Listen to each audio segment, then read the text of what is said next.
eyes allow you to see the world around you, but have you ever wondered how they work? First, it's important to know that vision depends on your brain as much as on your eyes. Your eye's main job is to detect patterns of light. Then, they work with your brain to turn those patterns into images. Let's take a closer look. Light rays bounce off an object you are looking at. Let's say the object is a dog. The light reflects off the dog to your eye. Then, the light enters through the outer part of your eye, called the cornea. The cornea is clear like a window. It helps your eye focus the light to make things look sharp and clear. Next, the light rays pass through an opening called the pupil. The pupil is the dark round circle in the colored part of your eye. The colored part is called the iris. It controls how wide the pupil is and how much light can pass into your eye. In bright light, the iris narrows the pupil, reducing the amount of light that enters the eye. In dim light, the iris widens the pupil to let in more light. All of this happens automatically. Behind the iris is the lens of the eye. It helps focus the light coming into your eye so you can see things clearly. The lens flattens so you can see things that are far away, and bends so you can see things up close. When the lens, cornea, and pupil are all working together properly, they will focus light on the back of the eye. That's important because lining the back of the eye is the retina. There are about 130 million tiny cells in the retina that are sensitive to light. When these cells detect light, they turn it into electrical signals. Those signals eventually make their way through the optic nerve, which is like a cable connecting the retina to the brain. The retina helps create a rough image, but it sees the world upside down. It's your brain that turns what you see right side up. Also, when you look at an object, each eye gets a slightly different view of the world. The brain combines those views and makes them into one picture.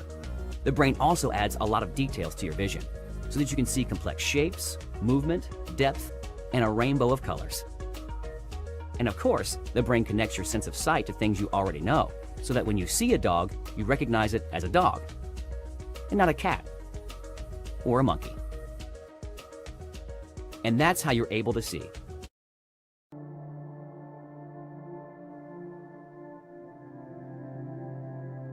The optic nerve is a sensory nerve, responsible for transmitting information about vision to the brain. The nerve begins in the retina as the axons of cells called retinal ganglion cells. These axons come together to leave the eye at a region called the optic disc and form the optic nerve.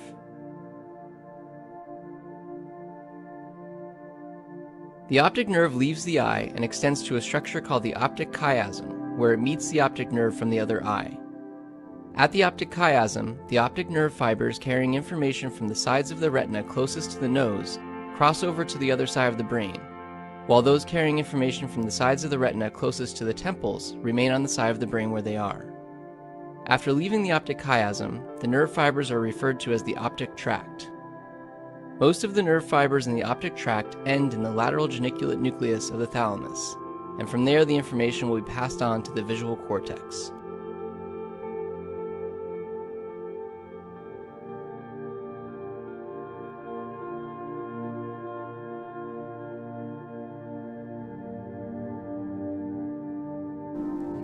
This time on A Moment of Science, mirror, mirror on the wall.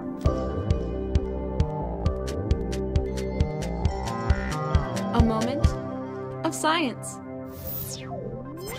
Here's a perplexing question involving an everyday object. How can light bounce off a mirror? Imagine first a tennis ball bouncing off a wall. It doesn't maintain the same speed at all times. It has one speed while approaching the wall, then it hits the wall. The speed rapidly decreases as the ball distorts. At this point, the ball comes briefly to a complete stop. Only a moment later, it begins to recoil and pick up speed, flying in the other direction. None of this can be true for light, because an individual particle of light, called a photon, must maintain the same speed both going into the mirror and coming back out. It can't rebound at less than its original speed, or ever stop.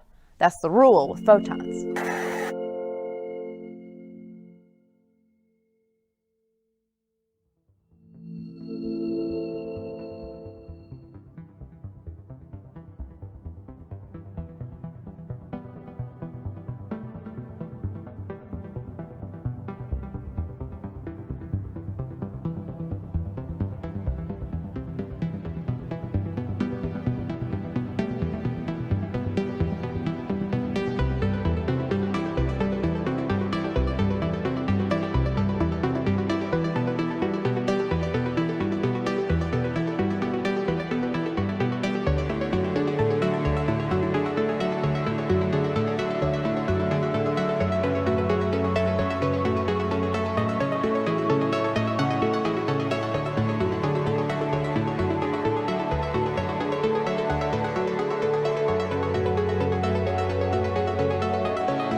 deepest stages of sleep, our brain waves are really slow.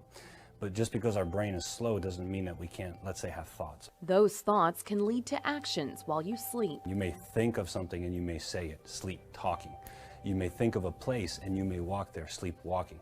People may think of food and go into their kitchen, sleep eating disorder. While sleepwalking is more common in children, doctors say it can happen in adults during the deepest stages of sleep. Someone typically doesn't know that they're sleepwalking, they have no recollection of it, someone's reporting it. Doctors say stress, physical activity, or sleep deprivation can trigger sleepwalking and sleep talking. First line therapy, what we want to do is keep them safe, so we put locks on doors and make sure that they don't get out of the house.